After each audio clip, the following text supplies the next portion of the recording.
કારેલા આ રીતે બનાવશો તો લોકો આંગળા ચાટતા રહી જશે. અને જે લોકો કારેલાના નામથી ભાગશે ને એ લોકો પણ 2 રોટલી એક્સ્ટ્રા માંગીને ખાશે. એટલું બધું સ્વાદિષ્ટ બનશે આ શાક. તો એના માટે મેં અહીંયા 6 નંગ જેટલા કારેલા લીધેલા છે. એટલે આમ જોઈએ તો મીડિયમ સાઈઝના અને એકદમ ગ્રીન ને પતલા હોય ને નાના એવા લેવાના. તો હંમેશા ભરેલા કરતા હોય ને કારેલા ત્યારે નાની સાઈઝ ગ્રીન હોય એવા અને થોડા પતલા હોય એવા લેવાના. અને તમારે આ રીતે એની છાલ કાઢી દેવાની. તો તમે 2 રીતે છાલ કાઢી શકો છો. આ રીતે પણ અને થોડી કહેવાય ને આ રીતે કરશો ને તો પણ ચાલે. એટલે ઓછી સાવ છાલ કાઢવાની તો પણ તમને બિલકુલ કડવા નહીં લાગે. આ જો એવી ટ્રીક આપીશ ને કે એનાથી કારેલા એકદમ જોરદાર બનશે, બિલકુલ કડવાય નહીં અને ટેસ્ટી તો એટલા ને કે તમે લોકો પહેલી વાર ખાતા હશો ને તો પણ તમે હવેથી ખાશો જ એમ કે મારા માટે એક્સ્ટ્રા બનાવજે શાક એવું કહેશો. કારણ કે બધાને ભાવશે જ આ રીતે બનાવશો તો. હવે આ કારેલાને આપણે છાલ ઉતારી ઉપર નીચેનો ભાગ કાઢી વચ્ચેથી કટ મૂકી દઈએ અને ધોઈ દઈએ. ધોઈને લૂછીને પછી એના અંદર આ રીતે મીઠું ભરવાનું છે. તો બધા કારેલામાં મીઠું ભરી આપણે અડધો કલાક રહેવા દીધા હતા. તમારી પાસે ઓછો ટાઈમ હોય તો તમે 15 મિનિટ પણ મીઠું ભરીને રાખી શકો છો. બિલકુલ કડવાશ આનાથી દૂર થઈ જશે, નહીં લાગે કડવું. હવે કુકરમાં નાખી આ કારેલામાં 1 ગ્લાસ પાણી નાખી દેવાનું અને 2 વિસલ આવવા દેવાની. વધારે વિસલ નથી કરવાની, નહીં તો કારેલા તૂટી જશે અને 1 વિસલમાં થોડા કાચા રહી જશે. તો આપણે અહીંયા 2 વિસલ આવવા દીધેલી છે. હવે અહીંયા ઠંડુ થાય કુકર ત્યાં સુધી મસાલો કરી દઈએ. તો મસાલો એકદમ સિમ્પલ છે પણ એટલો બધો ટેસ્ટી છે ને. તો અહીંયા એક મીડિયમ સાઈઝનું ટમેટું લીધેલું છે, એકદમ ઝીણું સુધારેલું. અને જે લોકો ડુંગળી ખાતા હોય ને ખાસ આમાં એકદમ નાની હોય ને એવી ઝીણી સુધારેલી ડુંગળી નાખજો. બહુ જ ટેસ્ટી બનતું હોય આ શાક. હવે આના અંદર આપણે થોડી કોથમીર નાખી દઈએ ધોઈને, એ પણ ઝીણી સુધારેલી. સાથે અડધી ચમચી જેટલું હળદર, 1 ચમચી લાલ મરચું અને 1 ચમચી જેટલું ધાણા જીરું નાખવાનું છે. આમાં ગરમ મસાલો કે કંઈ નાખવાની જરૂર નથી તો પણ મસ્ત જ બનશે.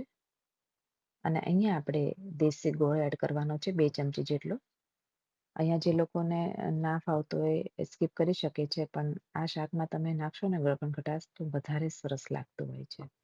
એકદમ એક્સ્ટ્રા એનો આમ કહેવાય ને ટેસ્ટ આવતો હોય છે.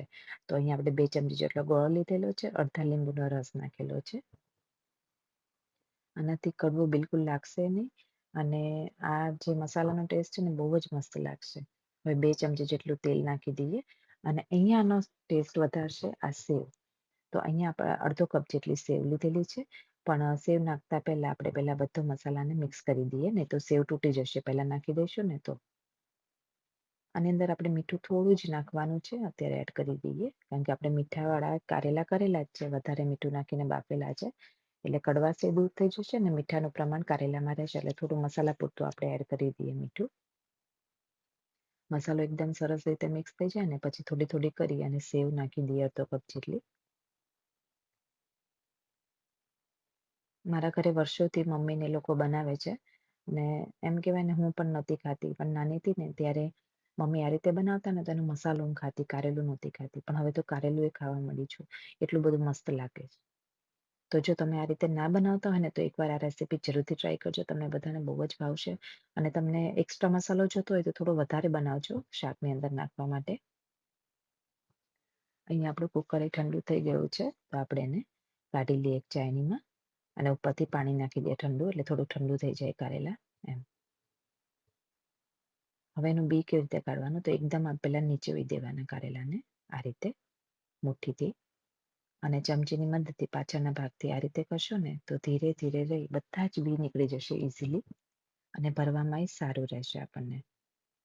એટલે આપણે પહેલા છાલ કાઢીને તરત બી નતા કાઢ્યા કારણ કે એ રીતે કરશો તો ટાઈમે લાગતો હોય અને ઘણીવાર કારેલું તૂટી જતું હોય. પણ આ રીતે કરશો તો બધા જ બી સરસ રીતે નીકળી જશે. કોઈ પણ જાતની ઝંઝટ વગર જો આ રીતે. તો બધા કારેલામાંથી બી કાઢી લીધેલા છે.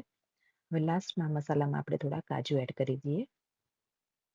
તો કાજુને આપણે વચ્ચેથી આ રીતે 2 ભાગ કરીને એને એડ કરી દઈએ અને આ રીતે જો હળવા હાથે મસાલો ભરી દેવાનો છે અંદર. જેટલો આવે ને એટલો દબાવીને ભરી દેવાનો.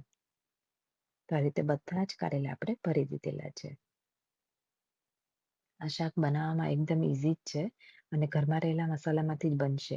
એટલે તમે લોકો જો આ રીતે કારેલાનું શાક ક્યારેય ના બનાવતા હોય ને છોકરાઓને ખવડાવવું હોય તો આ રીતે બનાવીને ખવડાવજો, 100% ખાશે. અને મને કમેન્ટમાં કહેજો કે ખાધું કે નહીં. કારણ કે 100% ખાવાના જ છે બધા લોકો. બધાને ભાવશે. અને જોઈને જ તમને આમ ઈચ્છા થઈ જશે બનાવવાની. હવે અહીંયા 4 થી 5 ચમચી જેટલું તેલ મૂક્યું છે. તેલ થઈ જાય એટલે બધા કારેલા આ રીતે ધીરે-ધીરે સુવડાવી દેવાના, એટલે કે નાખી દેવાના એમ. અને થોડી વાર થવા દેવાના. અને પછી બીજી સાઈડ આ રીતે એને પલટાવવાના. તો આમ આગળ પાછળ કરી થોડી વાર એને થવા દેવાના. એટલે એકદમ સરસ મિક્સ થઈ જશે તેલમાં.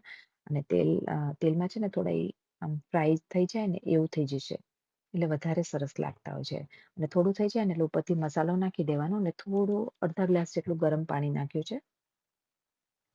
એટલે એ રીતે ગરમ પાણી નાખવાથી બધો મસાલો સરસ ભળી જશે અને એકદમ સરસ ઘટ્ટ રસો થઈ જશે. કારણ કે આપણા સેવનું પ્રમાણ આમાં છે એટલે સેવ થોડું પાણી શોષી લેશે.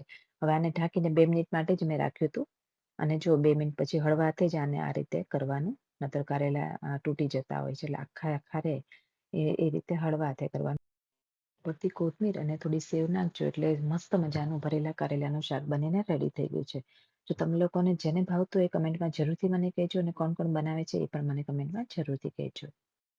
તો ચલો ફરી મળીએ એક નવી રેસીપી સાથે. Thank you.